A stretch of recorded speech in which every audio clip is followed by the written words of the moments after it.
Better? Oh.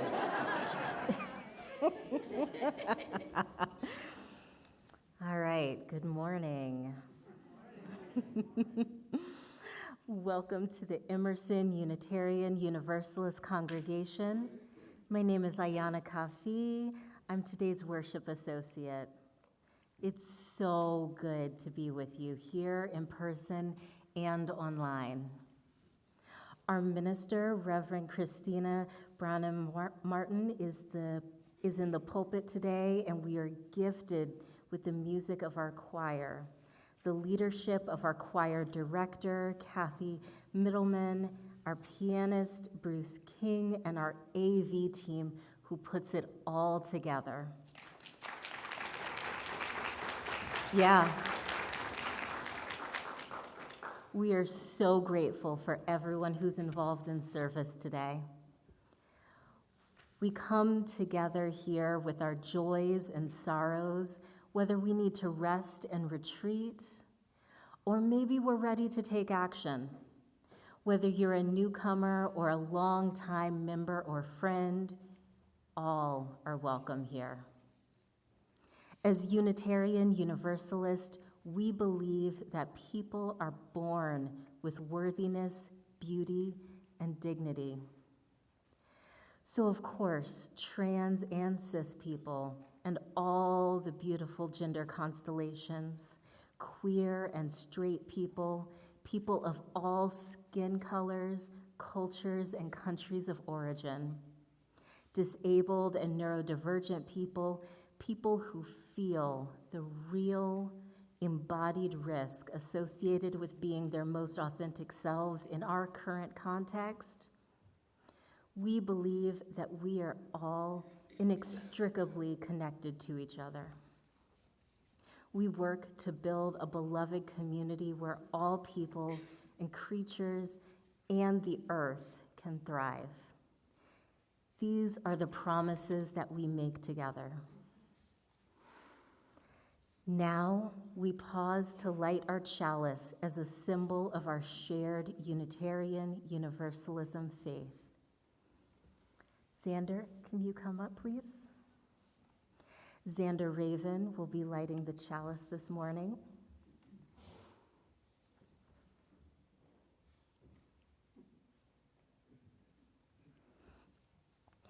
Let this be a place of warm and gentle silence. The silence that soothes and comforts the wounded. The silence that yields insights into the heart and soul. The silence that renews. Let this be a place of warm and gentle silence.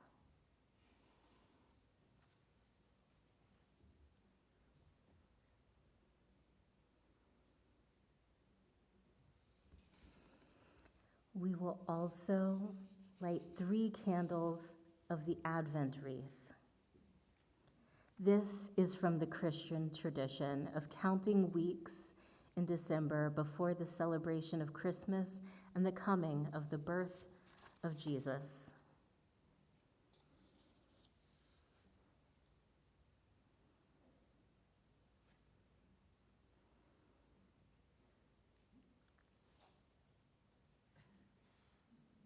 Amazing job.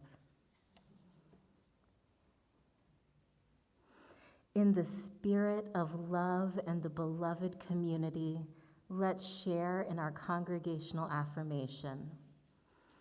We need not think alike to love alike. Now, let's take a moment to greet and welcome each other into this new day. Those in the sanctuary, feel free to move around to offer greetings, and for those online, please use the chat to introduce yourself.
Hello, my name is Reverend Christina Branum-Martin, and it is such an honor to be the minister here at Emerson Unitarian Universalist Congregation. I see faces that are new, people who have dared to cross the threshold. It is hard to come to a new place where you're not sure if you'll be welcomed and if you're seen. Please know we see you, we welcome you, and we're glad you're here. I start with these opening words today. Life is always unfinished business. These words are by Reverend Dick Gilbert. In the midst of a whirling day, in the hectic rush to be doing, always doing, in the frantic pace of life, pause here for a moment. Catch your breath. Relax your body. Loosen your grip on your life for a moment. And consider that our lives are always unfinished business. Imagine that the picture of our being is never complete. Allow your life to be a work in progress. Do not hurry to mold the masterpiece. Do not rush to finish the picture.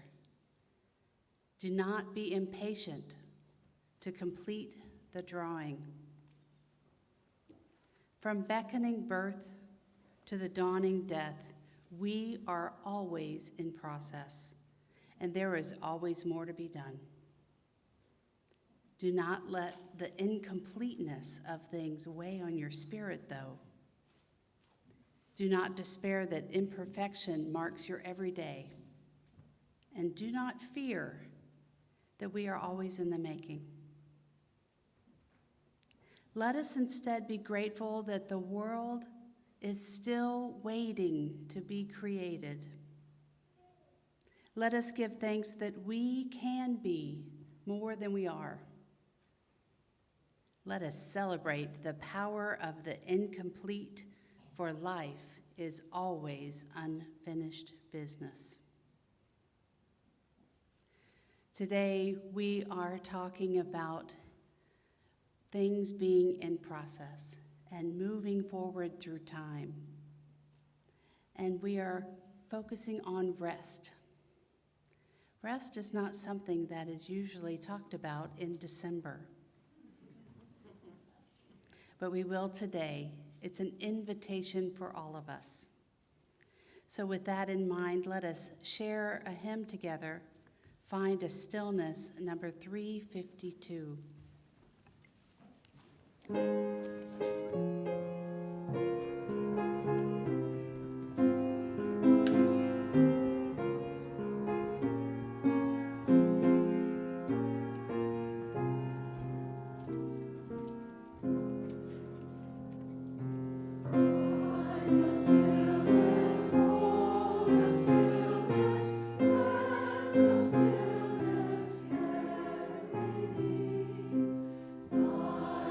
Silence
Now we pause to reflect on matters of the heart.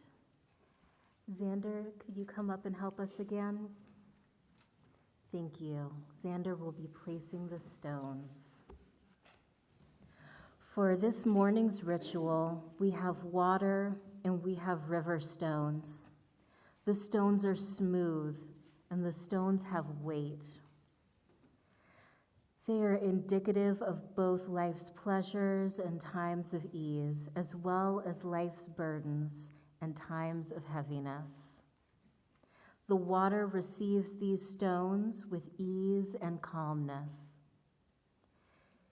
Each week, you are invited to write a joy, sorrow, or concern in this book, or email it to pastoralcare@emerson.org to be read. If you're online, we invite you to recreate this at home. You place a stone in the bowl of water to honor what is in your heart. We begin by placing 4 stones. The first, in honor of the Cherokee and Muskogee nations of indigenous peoples who lived here before us. The second is for those wrongfully enslaved here who labored on this land. The third is for all those killed or injured by gun violence in this country. The fourth is for all those hurting in current conflicts and wars that rage across our globe.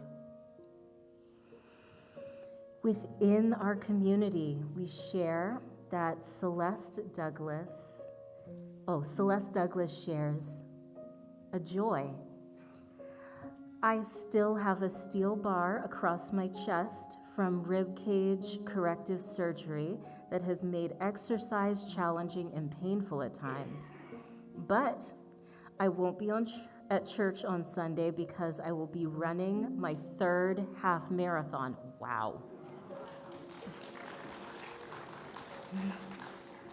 I am training for my first full marathon that is in March.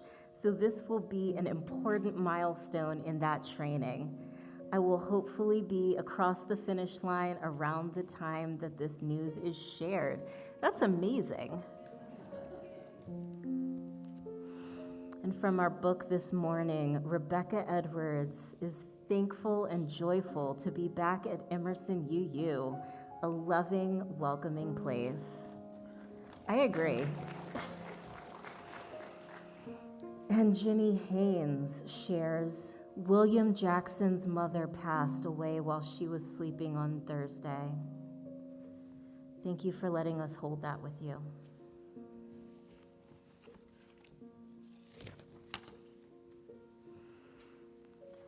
In thankful awareness, let's say the Buddhist prayer of loving kindness. Please read the words with me that are printed in the order of service. May we all be filled with loving kindness. May we all be free from harm and suffering. May we all be well in body, heart, mind. May we all be at peace. Blessed be.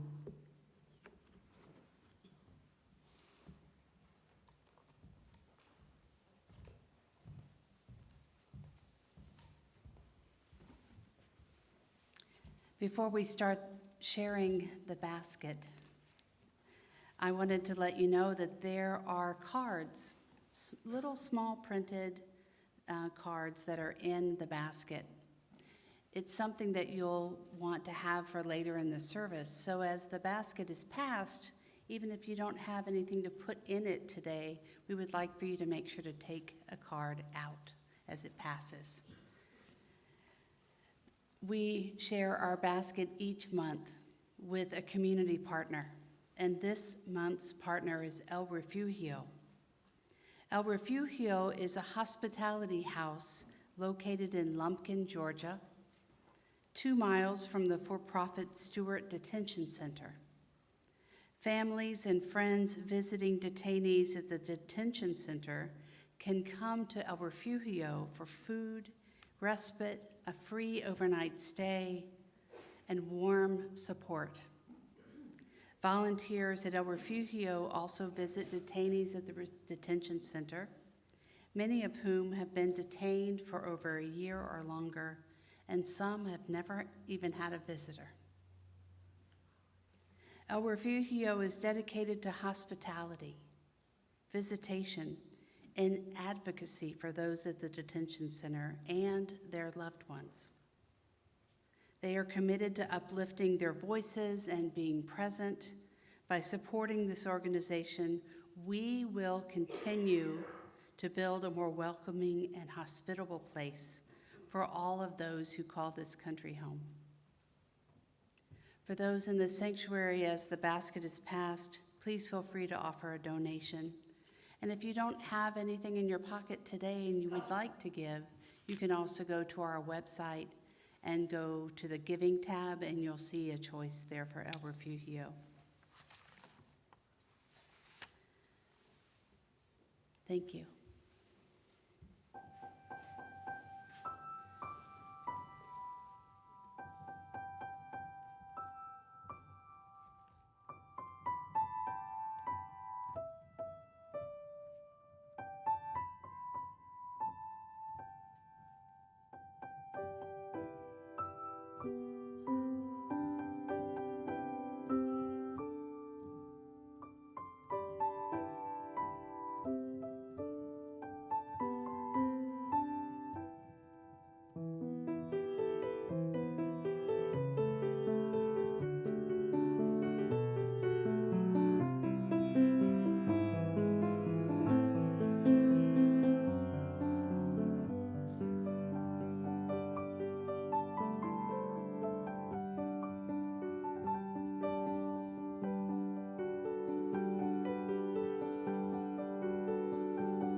Can I have the young and the young at heart?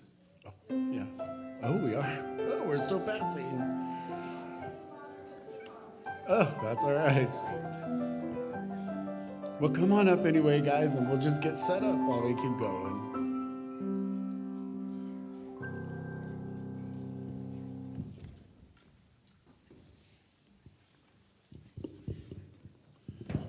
Wow, it's nice to see all of you this morning. So glad you're here. Are you ready? Good morning, everyone. I'm Patricia, and I'm getting cozy here for our story. This is William's Winter Nap. Words by Linda Ashman, pictures by Chuck Grognick.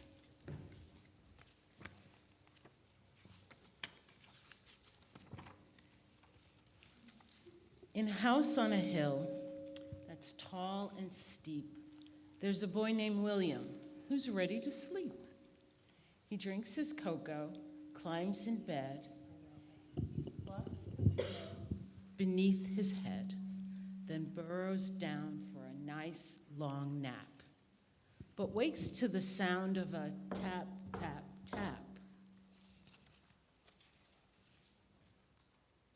Excuse me, but I've lost my way.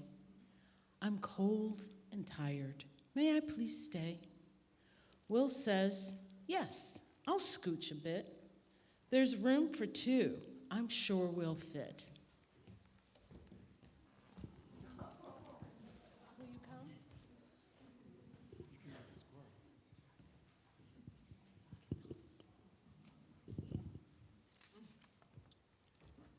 The two climb in and curl up tight. They yawn and say, good night, good night. It's quiet, just the clock's tick-tock. But wait, what's that? A knock, knock, knock. Oh, what a lovely, cozy place. Could you please spare a smidge of space? Will says, yes, we'll scooch a bit. There's room for 3. I'm sure we'll fit.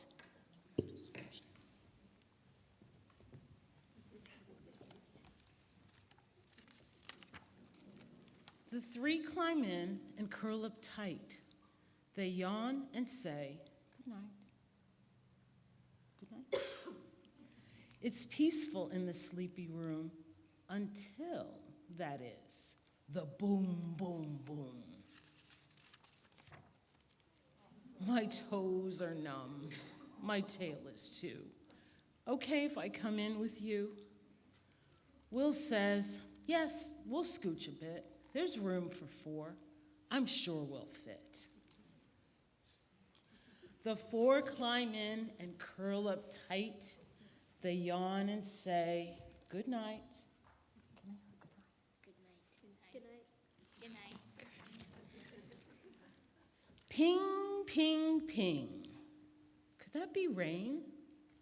No, pebbles on the window pane. May I come in?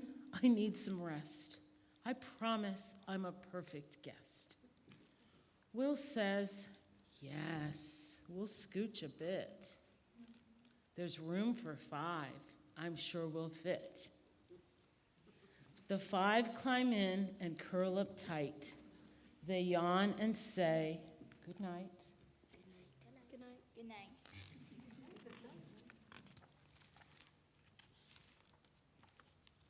The sound of snoring, soft and low, then crunch. Some footsteps in the snow. A note is slipped beneath the door. Do you have room for just one more? I'd rather not. Too squished. No space. There's got to be some other place. We don't have room. Too hard to fit. No way. We can't consider it. Right? We're crunched, right? Will says, well, if it's someone small, it might not be so hard at all. He tugs the door to see who's there. Uh-oh. Oh my. What now? A bear. I saw your light on through the trees. I'm lonely. May I join you, please? Bear shivers in the falling snow. I see no room. That's fine, I'll go. It's awfully cold. The snow, the ice. He'd keep us warm. He seemed quite nice. They all say, wait, we'll scooch a bit. There's room for 6. Somehow we'll fit.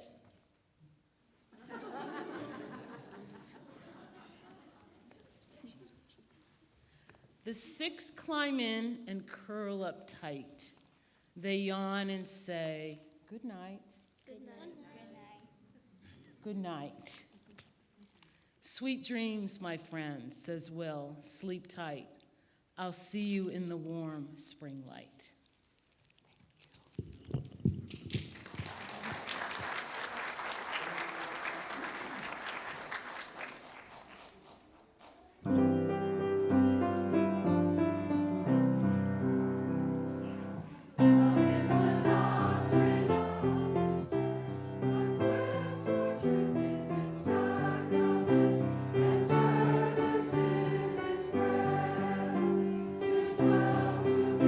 Together in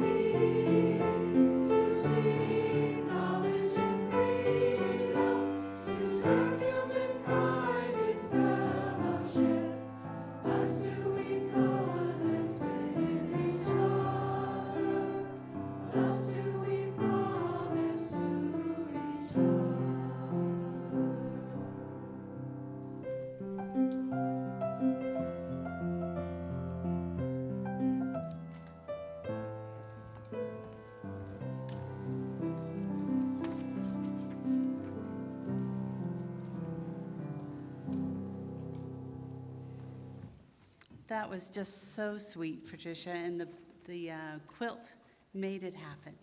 Wonderful.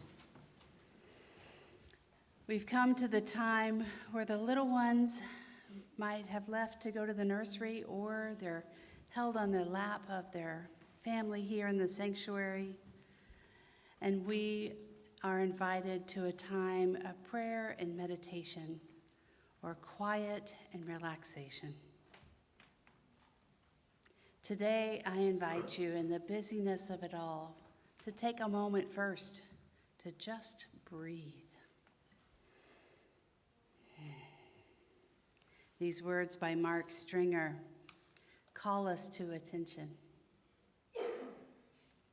As the year winds down to a close and we are submerged once again in the seasonal darkness we have come to know so well, we have reason to think back upon the year that was, if only because it will be gone so soon. We think back to the friends we have made, the sorrows we have endured, the love we have found, and perhaps the loneliness we have survived. We think back to the blessings of being forgiven and the gift we offered to ourselves when we forgave. We think back to those who listened to us in our times of need, and perhaps to the times when we could have listened more. We think back to the things we traded for our time and to what we might have overlooked in the process. We think back to the times when we were afraid, uncertain, and we trudged ahead anyway, and the times that we were compassionate when we could have been cold.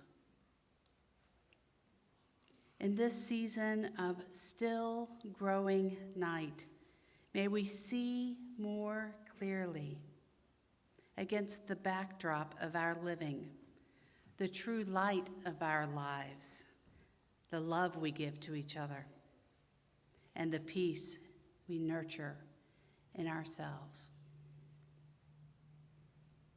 Now let's enjoy a moment of silence together.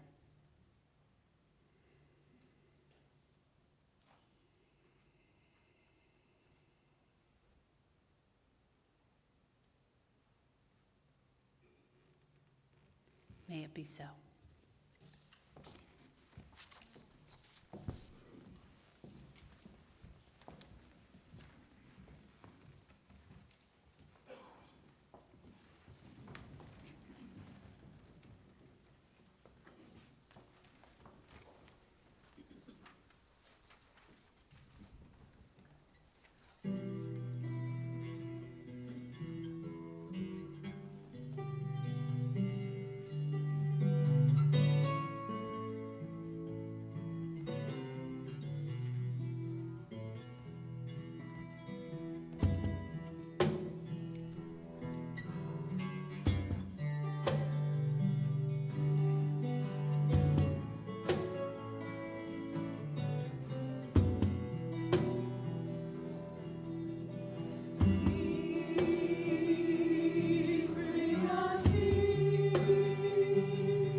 That anthem was a prayer in and of itself.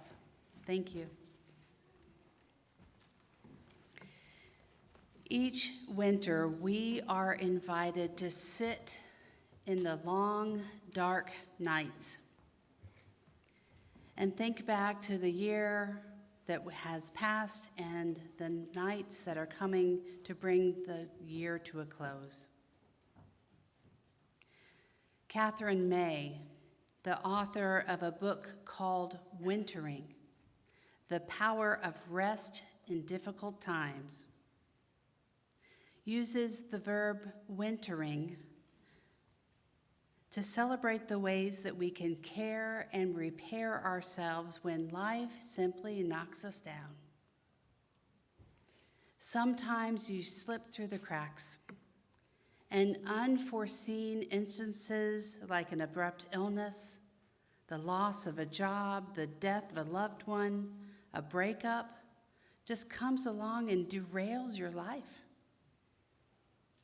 And these periods of dislocation can be lonely and unexpected. We all have had them. May shared in the book about how her husband fell ill. Her older son stopped attending school, and medical issues led her to leave a demanding job. She endured a painful time, but also embraced the singular opportunities that time offered for learning from the transformative power of rest and retreat. She reflects that winter is the time when the fields are fallow, and our lives also have seasons of sadness and loneliness at times. And the season of the hushed beauty of winter can encourage us to understand that life is cyclical in many ways rather than linear. I imagine her writing this book with thick snow coming down and thinking that she might be in a different climate than ours. She writes, "Plants and animals don't fight the winter. They don't pretend it's not happening and attempt to carry on the same lives that they lived in the summer. They prepare. They adapt. They perform extraordinary acts of metamorphosis to get them through. Winter is a time of withdrawing from the world, maximizing scant resources, and carrying out acts of brutal efficiency and even sometimes vanishing from sight. And that's where the transformation occurs. Winter is not the death of the life cycle. It is the crucible, the turning of things to come. The invitation to winter is really an invitation to rest and to find the ways that we need to heal in our bodies, in our hearts, in our souls, and in our minds. It's an invitation to sit and accept the beauty of the dark nights of the season of winter.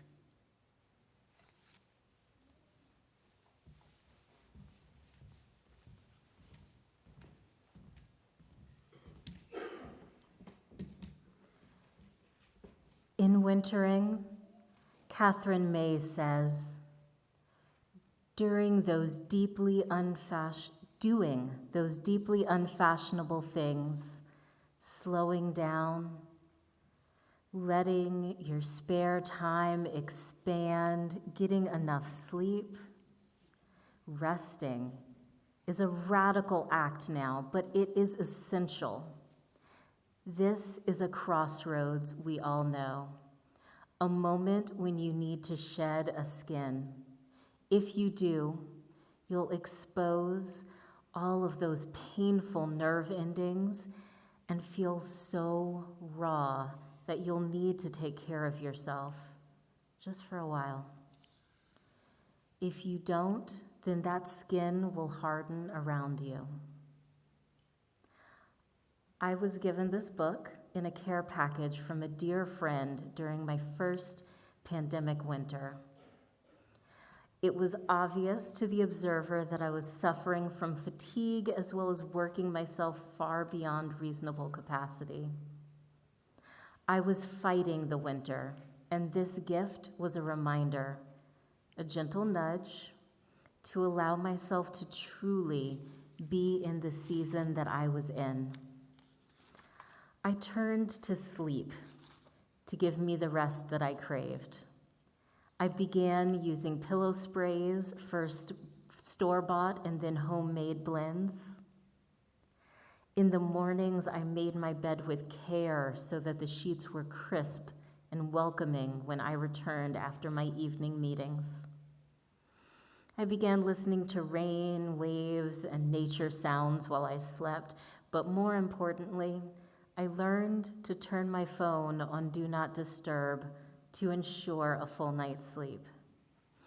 The sweetest rest that I can ever know is the rest that comes within the container of guarded time. Wintering comes for me every Kwanzaa, and now I greet it as an old friend.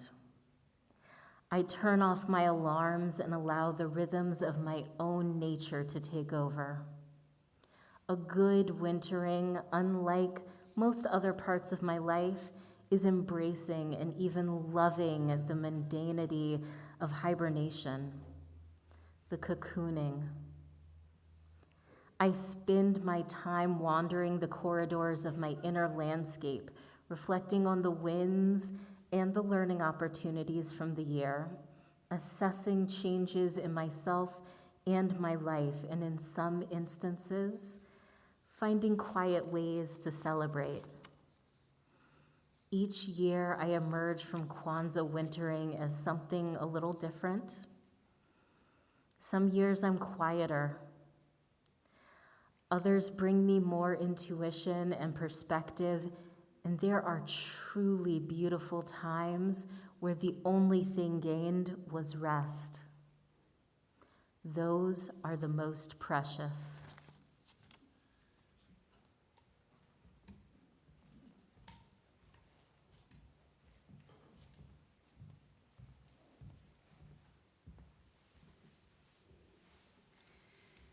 For me, this invitation to rest and to winter is salient. It is a pause of the busyness of it all. You know, December, cookies, packages, shopping, getting the package to the family in time at the post office, and all the other things that happen, even preparation for perhaps to fly or travel. So these long, dark nights are an opportunity for me to find guiding light of what the darkness can teach me. And the poets know this too. Theodore Rothko says, "In a dark time, the eye begins to see." Wendell Berry says, "To go in the dark with a light is to know the light, and to know the dark, go without sight, and find the dark too blooms and sings, and is traveled by dark feet and dark winds." And Rilke says simply, "I have faith in the night." So perhaps before we turn to winter solstice, soon to come and celebrated here next Sunday, we can spend some time embracing the darkness, or perhaps letting the darkness embrace us, because there are life-giving lessons to be learned here, even in the darkest times. Reverend Sue Spencer reflects that These long nights have a purpose. And without times of rest, nothing will grow. With perpetual sunlight, there would be an eternal desert, because we all need darkness and rest and sleep to grow. We need times of rest, and that's why so many religious traditions build in the process of celebrating a Sabbath. It is a chance to let the roots get watered. We need times to acknowledge powerlessness and incompleteness, that we are not in charge of everything after all, and we need to let things happen rather than always trying to make them happen. In these nights, we can find solace and rest and find ways to heal ourselves. The card you received, if you want to get it out, they're printed quite small, and I hope you can read it. We had trouble with the printer this morning, so we went with the backup plan. And they came out quite tiny. These quotes, there are 10 different ones that we printed, came in a deck of cards by the author Tricia Hersey. And Hersey put together a deck of 50 cards called the Rest Deck. We chose 10 of our favorites today. And the card is an invitation to explore the new way to understand how rest may inform your life or not. So I ask you now to just take a moment to breathe and read it again and sit with it.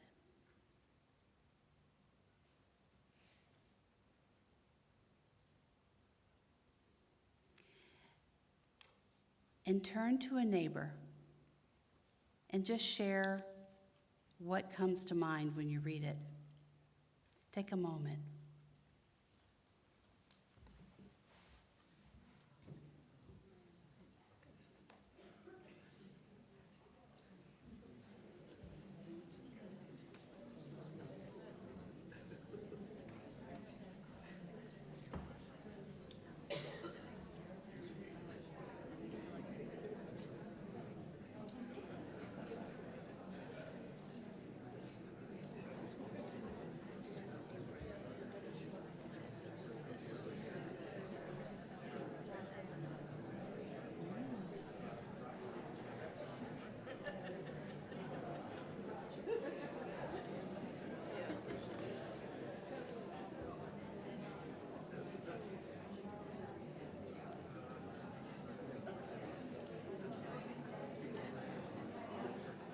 I'll give you one more minute.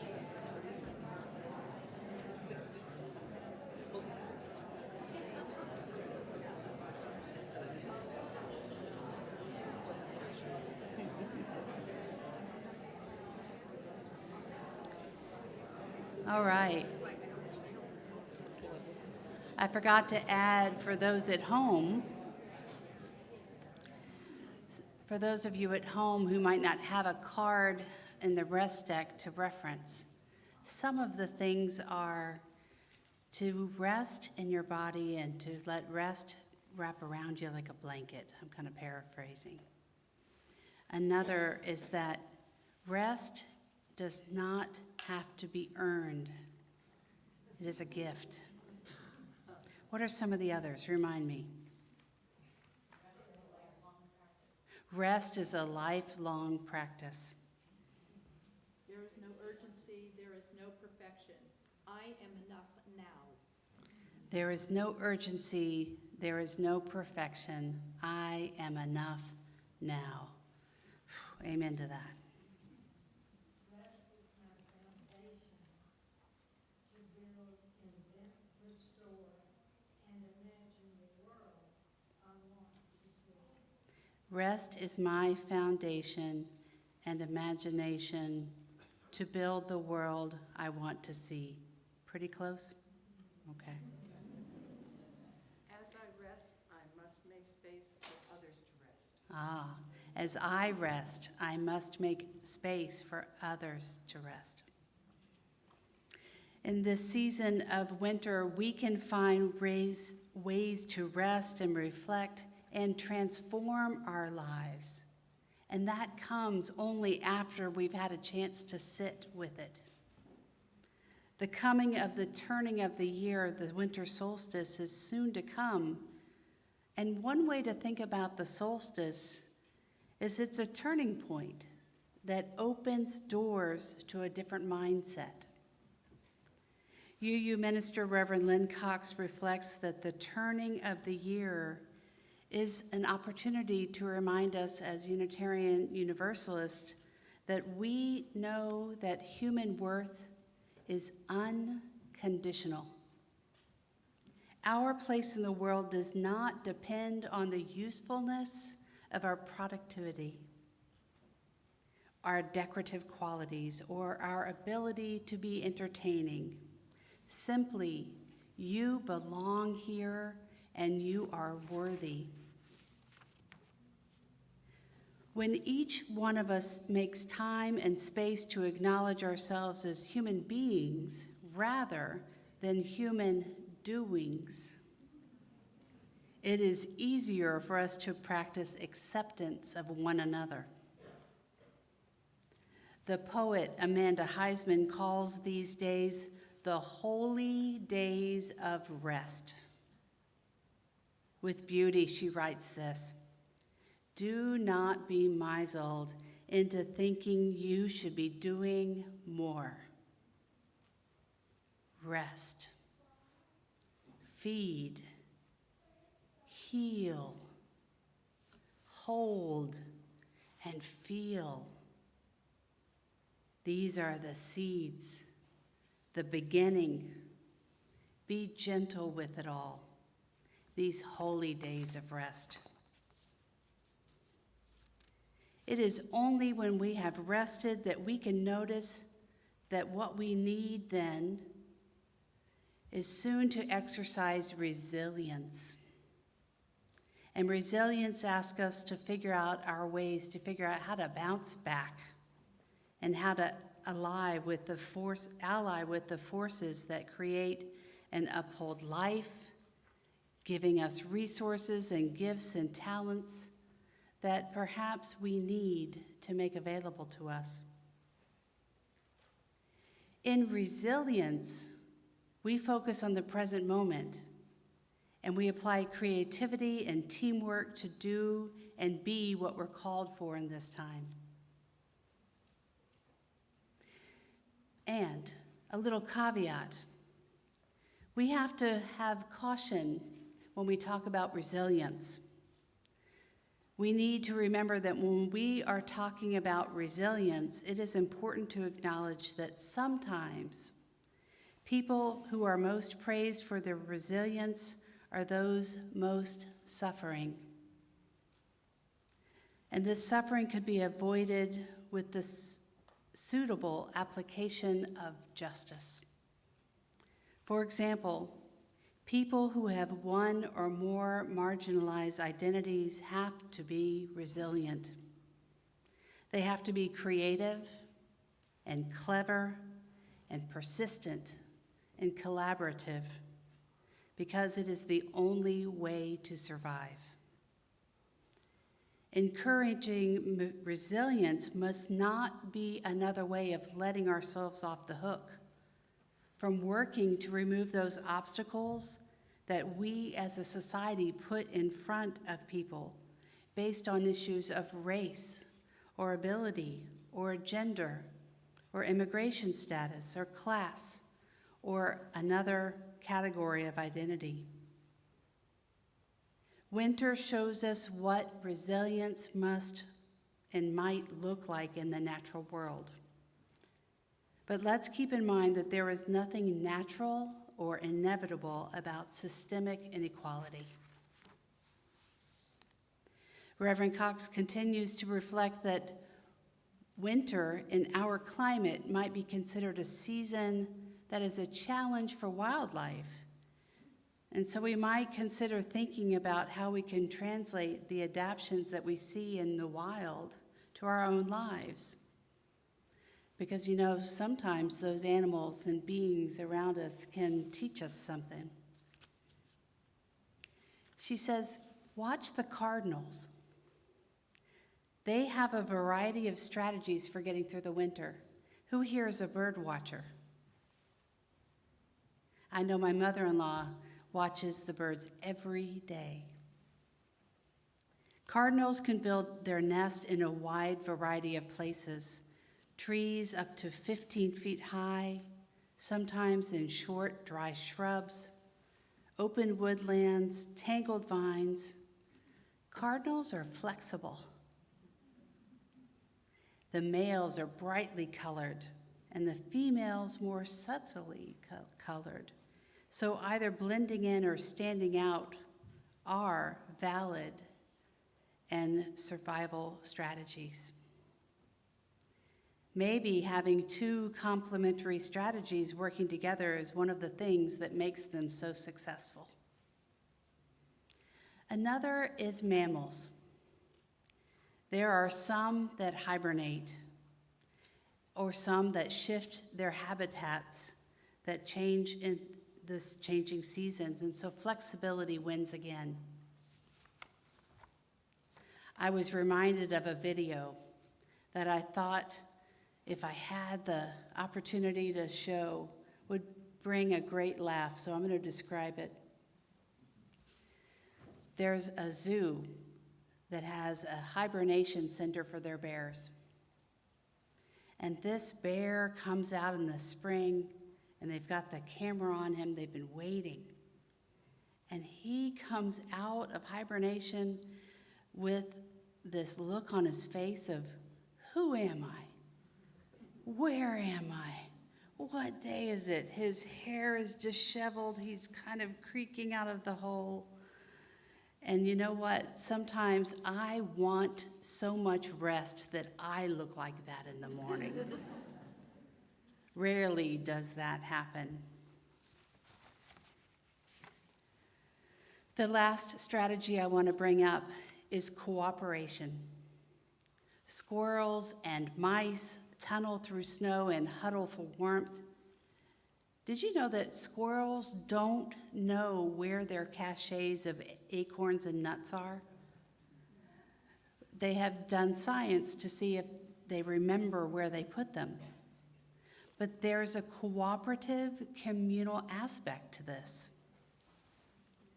They hide their food, and then they might remember different caches of food that are actually the ones left by other squirrels. So they share. They cooperatively work together for survival. Cooperation and generosity might be the most powerful strategies that we have as humans too. And we can get through a lot if we do it together. So I close with this. May this season bring us gifts of rest and reflection that then lead us to means of resilience. May they come in abundance for us all. May it be so. Blessed be and amen. Let us sing together our closing hymn for the earth forever turning, number 163. Stand or sing with your heart.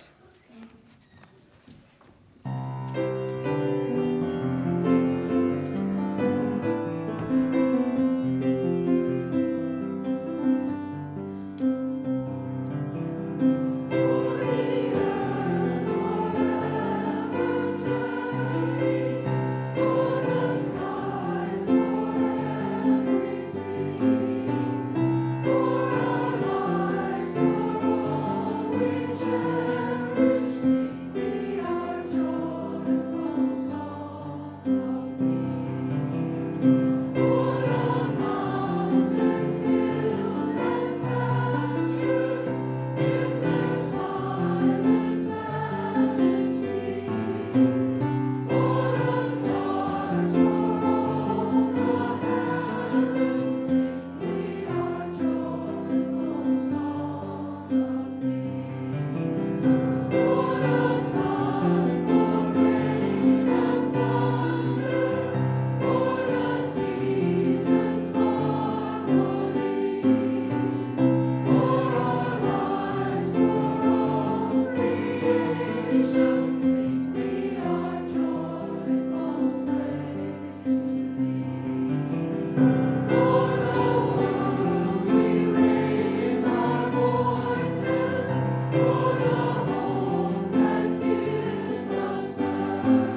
That is one of my favorites. Yeah, Bruce's too, he says. Reverend Darcy Lane gives us our benediction. As we wait in this darkest time of the year, let us prepare room for something deeper, something more important than the holiday shopping season. Let us be grateful for the gaps and those in-between times instead of rushing to fill them up. Let this be a season of emptying our hearts and minds to make space, to allow us to have time to listen. May we make time for our deepest, truest self, open to the possibility that something new may enter in. Would you like to join me?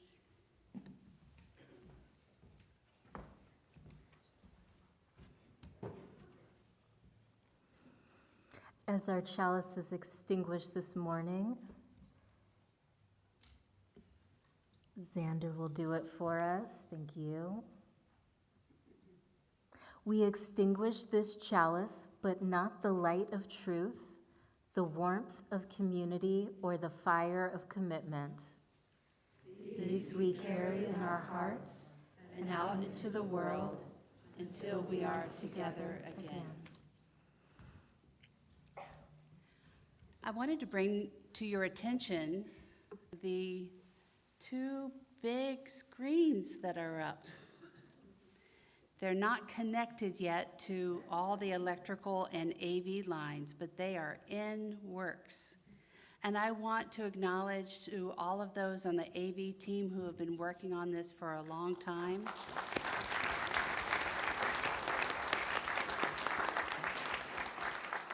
And I think it was Michael Myers who said, I think we've been working on this for 3 or 4 years. So we are almost there.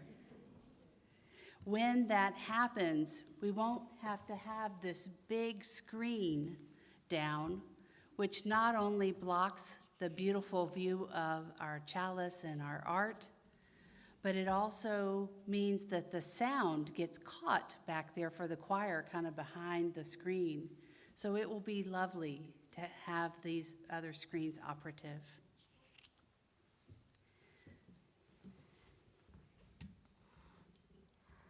There are 4 wonderful and very different worship opportunities coming up.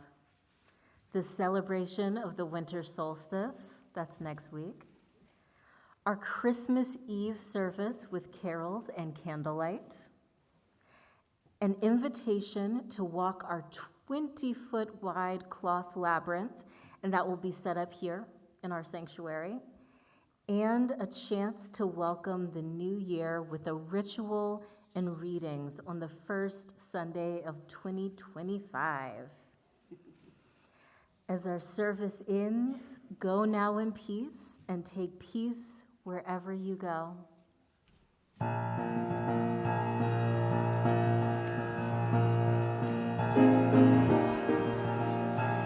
Thank you.